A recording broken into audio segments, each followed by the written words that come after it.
하나님 말씀 고린도전서 7장 1절에서 24절 말씀입니다.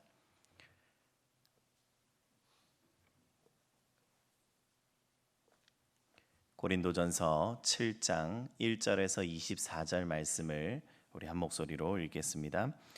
너희가 쓴 문제에 대하여 말하면 남자가 여자를 가까이 아니함이 좋으나 음행을 피하기 위하여 남자마다 자기 아내를 두고 여자마다 자기 남편을 두라. 남편은 그 아내에 대한 의무를 다하고 아내도 그 남편에게 그렇게 할지라. 아내는 자기 몸을 주장하지 못하고 오직 그 남편이 하며 남편도 그와 같이 자기 몸을 주장하지 못하고 오직 그 아내가 하나니 서로 분방하지 말라. 다만 기도할 틈을 얻기 위하여 합의상 얼마 동안은 하되 다시 합하라. 이는 너희가 절제 못함으로 말미암아 사탄이 너희를 시험하지 못하게 하려 함이라. 그러나 내가 이 말을 함은 허락이요 명령은 아니니라. 나는 모든 사람이 나와 같기를 원하노라. 그러나 각각 하나님께 받은 자기의 은사가 있으니 이 사람은 이러하고 저 사람은 저러하니라. 내가 결혼하지 아니한 자들과 과부들에게 이르노니 나와 같이 그냥 지내는 것이 좋으니라. 만일 절제할 수 없거든 결혼하라. 정욕이 불같이 타는 것보다 결혼하는 것이 나으니라. 결혼한 자들에게 내가 명하노니 명하는 자는 내가 아니요 주시라. 여자는 남편에게서 갈라서지 말고 만일 갈라섰으면 그대로 지내든지 다시 그 남편과 화합하든지 하라. 남편도 아내를 버리지 말라. 그 나머지 사람들에게 내가 말하노니 이는 주의 명령이 아니라 만일 어떤 형제에게 믿지 아니하는 아내가 있어 남편과 함께 살기를 좋아하거든 그를 버리지 말며 어떤 여자에게 믿지 아니하는 남편이 있어 아내와 함께 살기를 좋아하거든 그 남편을 버리지 말라. 믿지 아니하는 남편이 아내로 말미암아 거룩하게 되고 믿지 아니하는 아내가 남편으로 말미암아 거룩하게 되나니 그렇지 아니하면 너희 자녀도 깨끗하지 못하니라. 그러나 이제 거룩하니라. 혹 믿지 아니하는 자가 갈리거든 갈리게 하라. 형제나 자매나 이런 일이 구애가 될 것이 없느니라. 그러나 하나님은 화평 중에서 너희를 부르셨느니라. 아내된 자여 네가 남편을 구원할는지 어찌 알 수 있으며 남편 된 자여 네가 내 아내를 구원할는지 어찌 알 수 있으리요. 오직 주께서 각 사람에게 나눠 주신 대로 하나님이 각 사람을 부르신 그대로 행하라. 내가 모든 교회에서 이와 같이 명하노라. 할례자로서 부르심을 받은 자가 있느냐 무할례자가 되지 말며 무할례자로 부르심을 받은 자가 있느냐 할례를 받지 말라. 할례 받는 것도 아무것도 아니요 할례 받지 아니하는 것도 아무것도 아니로되 오직 하나님의 계명을 지킬 따름이니라. 각 사람은 부르심을 받은 그 부르심 그대로 지내라. 네가 종으로 있을 때에 부르심을 받았느냐 염려하지 말라. 그러나 네가 자유롭게 될 수 있거든 그것을 이용하라. 주 안에서 부르심을 받은 자는 종이라도 주께 속한 자유인이요 또 그와 같이 자유인으로 있을 때에 부르심을 받은 자는 그리스도의 종이니라. 너희는 값으로 사신 것이니 사람들의 종이 되지 말라. 형제들아 너희는 각각 부르심을 받은 그대로 하나님과 함께 거하라. 아멘. 여러분 오늘 본문을 쭉 읽어보면 부부 관계에 대한 문제 그리고 결혼과 독신에 관한 주제 그리고 이혼 등에 관한 이야기들이 보입니다. 그래서 오늘 본문을 규칙이나 규율처럼 적용시키기도 합니다. 그래서 오늘 본문의 일부분을 떼어서 우리의 어떤 상황에 부부 관계에 또 독신과 결혼의 관계에 또 이혼에 대한 이야기에 규칙이나 규율처럼 적용시키기도 한다라는 것입니다. 그러나 본문을 더 잘 이해하기 위해서는 이 말씀의 일부분들을 규칙이나 규율처럼 적용하는 것이 아니라 당시의 맥락 안에서 섬세하게 읽어낼 필요가 있습니다. 여러분 고린도 교회 안에는 여러 가지 이슈들이 있었습니다. 그리고 고린도 교회 안에는 요청된 질문들이 여러 가지가 있었습니다. 거기에 바울이 그 질문들과 이슈들 하나하나에 섬세하게 충고와 지침들을 하고 있는 것입니다. 이 문제들을 좀 종합해 보자면 고린도 교회는 어떤 교회였습니까? 고린도 교회는 아주 경쟁적인 교회였는데 누가 더 영적인가? 한마디로 말해서 영적 권력의 이 투쟁이 일어나고 있는 곳이었다라고도 말할 수 있겠습니다. 그래서 누가 더 영적인 사람인가, 누가 더 이 영적인 권위를 가진 사람인가라는 이런 경쟁 속에서 영적인 삶이라는 것은 결혼 관계를 비롯하여 많은 관계들을 포기하고 내려놓는 것이다라는 소문들이 돌고 있었던 것 같습니다. 그러나 바울은 영적인 삶이라는 것은 일단 비교하고 경쟁하는 것이 아니며 서로 섬기는 것이다라는 것을 말하고 있고, 또한 영적인 것이라는 것은 너희가 생각하는 것처럼 어떤 관계를 포기하는 것이 아니라 그 관계를 오히려 복음 안에서 새롭게 하는 것이다라는 이야기를 하고 있습니다. 여러분 1절 말씀을 보면 너희가 쓴 문제에 대하여 말하면 남자가 여자를 가까이 아니함이 좋으나 이렇게 말을 하고 있기 때문에 이 남자가 여자를 가까이 아니함이 좋다라는 말이 마치 바울의 주장처럼 바울의 주장의 가장 중요한 주장인 것처럼 여겨지는 경우가 많이 있습니다. 그러나 남자가 여자를 가까이 아니함이 좋다라는 말은 바울의 주장이 아니라 고린도 교회 안에서 떠돌았던 이 생각을 소개하는 말입니다. 그러니까 남자가 여자를 가까이 아니함이 좋으나 라는 너희가 쓴 문제에 대하여 내가 말하겠다라고 이야기하는 것입니다. 이 당시 교회 안에는 영지주의적인 사고가 많이 스며들었습니다. 이 영지주의적인 사고라는 것은 간단히 말해서 영혼은 중요하지만 몸은 중요하지 않다는 주장입니다. 이 영혼은 중요하지만 몸은 중요하지 않다라는 생각을 기초로 하여서 양 두 극단이 드러났는데, 하나는 금욕주의입니다. 몸을 부정적으로 여기기 때문에 육체적인 관계를 거부해야 한다라는 생각이 들었다라는 것입니다. 다른 한쪽 방향은 방종입니다. 이 마찬가지로 몸이 중요하지 않다고 생각하는데 금욕주의자들은 몸이 중요하지 않다라고 생각하기 때문에 관계를 금해야 한다라고 여겼다면, 반대로 몸이 중요하지 않기 때문에 무엇을 해도 상관없다라고 생각하는 사람들도 많이 있었습니다. 이들은 쾌락을 추구하며 몸을 방종하는 데 사용했습니다. 이 둘은 다 마찬가지로 영혼은 중요하지만 몸은 중요하지 않다라는 그릇된 생각에서 비롯된 태도다라고 말할 수 있습니다. 그런데 바울은 둘 다 틀렸다라고 말합니다. 이미 6장 20절에 보면 너희 몸으로 하나님께 영광을 돌리라라고 바울은 이야기했습니다. 몸이라는 것은 버릴 것이 아니라 하나님께 드려야 할 것입니다. 그래서 바울은 이 부부의 성적 친밀함을 부정적으로 말하는 것이 아니라 오히려 하나님께서 주신 선물이다라고 먼저 말하고 있는 것입니다. 그런데 더 놀라운 것은 바울은 이 기회를 포착하여서, 그러니까 영적으로 살기 위하여 남자들이 여자를 멀리하는 것이 좋다라는 이 소문에 기회를 포착하여서 당시 문화에서는 매우 혁명적인 이야기를 하고 있습니다. 고대 사회에서 이 성관계라는 것은 대체로 자녀 생산을 위한 의무로 여겨졌습니다. 또한 남성 중심적으로 늘 이해되어서 남성의 욕구를 채우기 위하여 여성이 공급하는 것이다 라는 이런 생각들이 지배적이었습니다.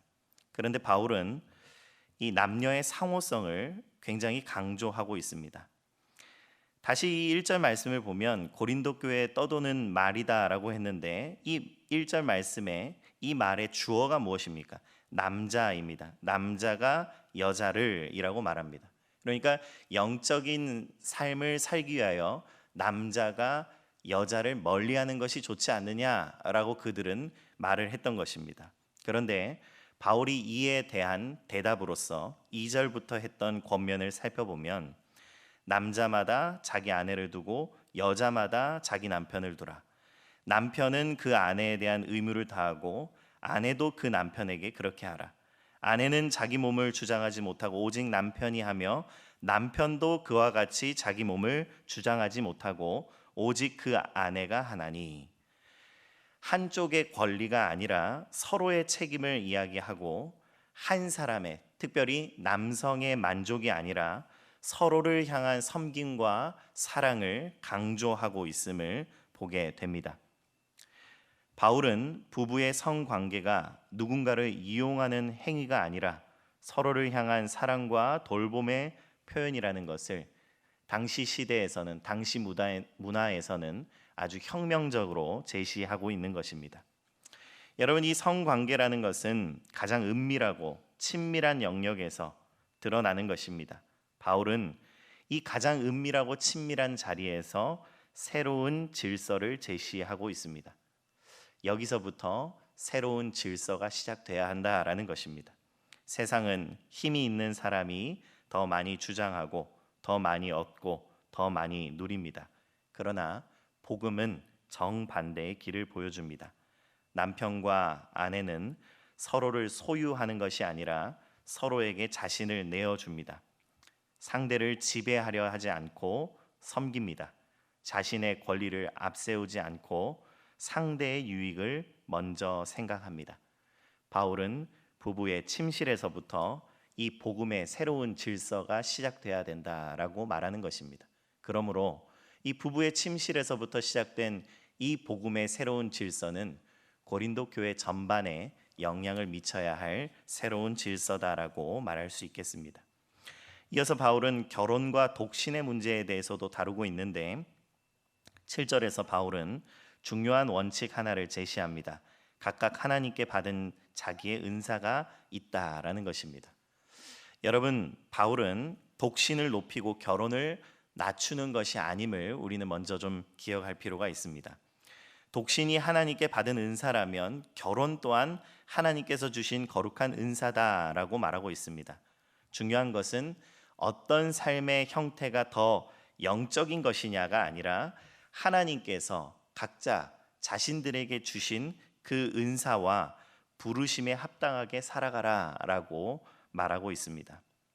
여러분, 그래서 바울은 독신의 은사가 없는 사람이 억지로 독신을 고집하는 것을 권하지 않고 있습니다. 내면의 욕망과 끊임없이 싸우며 괴로워하는 것 그 자체가 거룩은 아니기 때문입니다. 하나님께서 주신 은사를 인정하고 그에 맞게 살아가는 것이 오히려 건강한 신앙이다라고 말하고 있습니다. 여러분, 이 주제 또한 오늘날 우리가 말하고 있는 이 독신과 결혼의 문제와는 조금 다른 맥락에서 이해돼야 합니다. 당시 고린도 교회 안에는 더 영적인 삶을 위해서 독신을 택해야 한다, 혹은 배우자와 헤어져야 한다라고 생각하는 사람들이 있었던 것으로 보입니다. 그런 맥락에서 바울은 영성을 이유로 너희의 관계를 끊어버리는 것을 인정하지 않고 있다라는 것입니다. 오히려 하나님께서 맺어주신 관계 안에서 너희는 그 관계를 잘 이뤄나가고 화해와 회복을 추구해야 한다라고 권하고 있습니다. 여러분, 우리는 때때로 지금의 우리의 자리를 떠나야 내가 더 거룩해질 수 있다라고 생각을 합니다. 지금 내가 맺고 있는 이 관계를 벗어나야 우리는 내가 더 거룩해질 수 있다라고 생각합니다. 그러나 바울은 다른 이야기를 계속하고 있습니다. 신앙은 지금 내게 주어진 관계와 또 내게 주어진 책임으로부터 도망가는 것이 아니다라는 것입니다. 하나님께서 허락하신 자리에서 충실하게 살아가는 것입니다. 하나님께서는 다른 사람의 삶이 아니라 오늘 우리에게, 나에게 맡기신 삶 속에서 그분을 따라오라고 부르고 계십니다. 여러분, 이어지는 이 12절에서 17절 말씀에도 보면 바울은 믿는 배우자와 믿지 않는 배우자가 함께 살아가는 문제에 대해서 다루고 있습니다. 고린도 교회 안에는 예수를 믿게 된 이후에 이런 고민을 하는 사람들이 있었을 것입니다. 신앙심이 좋아질수록 배우자가 믿지 않는데 내가 계속 함께 살아도 되는가? 더 거룩한 삶을 위해서 헤어지는 것이 맞지 않은가? 이런 고민들을 했다는 것입니다. 이런 고민들을 이 영적 투쟁, 그러니까 영적인 권력 투쟁이 이 고민들을 부추겼을 것으로 보입니다. 바울의 대답은 의외로 분명합니다. 믿지 않는 배우자가 함께 살기를 원한다면 이혼하지 말라라고 얘기하고 있습니다. 왜냐하면 믿는 배우자로 인하여서 그 가정에 하나님의 은혜가 흘러갈 것이기 때문이다라고 말합니다. 13절을 설명하면서 우리가 잘 알고 있는 칼빈은 이런 의미 있는 말을 남겼습니다. 믿지 않는 배우자가 결혼을 불결하게 만드는 힘보다 믿는 배우자가 이를 거룩하게 만드는 힘이 더 크다. 여러분, 세상은 항상 어둠이 빛을 삼킬 수 있다라고 생각합니다. 그러나 복음을 믿고 예수님을 믿는 우리들은 이 복음의 빛이 어둠을 비춘다라고 생각해야 할 것입니다. 물론 바울은 여기서 믿는 사람과 믿지 않는 사람의 결혼을 적극적으로 권장하고 있는 것은 아닙니다. 칼빈도 이어서 바울이 말하는 것은 결혼을 시작할 때의 문제가 아니라 이미 결혼한 사람들이 그 관계를 어떻게 유지할 것인가에 대한 문제라고 말했습니다. 여러분, 그러므로 오늘 본문은 특정 본문의 어떤 내용을 떼어서 우리의 어떤 삶에 곧장 적용할 수 있는 규칙이나 규율이 아니라 고린도 교회에서 일어났던 어떤 전체적인 상황과 맥락 안에서 읽어내야 하는 말씀입니다. 우리는 종종 거룩함을 관계를 떠나는 것이다라고 생각합니다. 그러나 바울은 거룩함이란 세상으로부터 너희가 도망치는 것이 아니라 하나님께서 두신 자리에서 하나님의 사람으로 최선을 다해서 성실하게 살아가는 것이다라고 말하고 있습니다. 믿는 배우자 한 사람의 기도와 사랑과 인내와 섬김을 통해 그 가정이 조금씩 하나님의 은혜를 경험하게 될 것입니다. 사랑하는 성도 여러분, 고린도 교회의 일부 사람들과 같이 우리 또한 영적이 되기 위해서, 더 영적인 사람이 되기 위해서 관계를 끊으려고 합니다. 신앙마저 자신을 뽐내고 높이는 수단으로 삼으려고 합니다. 우리 또한 결혼 상태나 혹은 사회적 신분을 바꾸면 더 나은 영적 지위를 우리가 갖게 된다라고 착각하곤 합니다. 그러나 하나님께서는 각자에게 나누어 주신 삶의 정황이 곧 하나님을 너희가 섬겨야 할 자리임을 분명히 말씀하고 계십니다. 불평과 원망보다는 하나님께서 주신 이 자리를 최선을 다해서 밭을 기경하듯 그렇게 열심히 최선을 다해 그 자리를 살아내는 우리 성도님들 되기를 간절히 축복합니다. 마지막으로 24절 말씀에 형제들아 너희는 각각 부르심을 받은 그대로 하나님과 함께 거하라 말씀하셨습니다. 우리에게 주신 그 자리, 하나님과 함께 하시는 그 자리에서, 부르심을 받은 그 자리에서 최선을 다해 오늘 하루도 살아내는 저와 여러분들 되기를 간절히 축복합니다. 제가 기도하겠습니다. 하나님 아버지, 하나님과 더 가까이 살고 싶고 하나님과 더 친밀한 교제를 누리고 싶습니다. 그러나 우리의 이런 소원과 소망이 우리의 삶에 주어진 삶의 정황을 바꾸는 것으로, 우리에게 주어진 이 정황을 불평하고 원망하는 것으로 이어지지 않게 하여 주시옵소서. 하나님, 우리에게 주신 이 관계들, 배우자를 비롯하여 우리에게 주신 공동체들, 이 관계 안에서 우리가 최선을 다하여 하나님의 부르심 따라 순종하며 나아갈 때에 복음의 빛이 우리의 모든 것들을 새롭게 할 줄 믿습니다. 주님께서 우리와 함께하여 주시옵소서. 모든 말씀 예수 그리스도의 이름으로 기도드립니다. 아멘.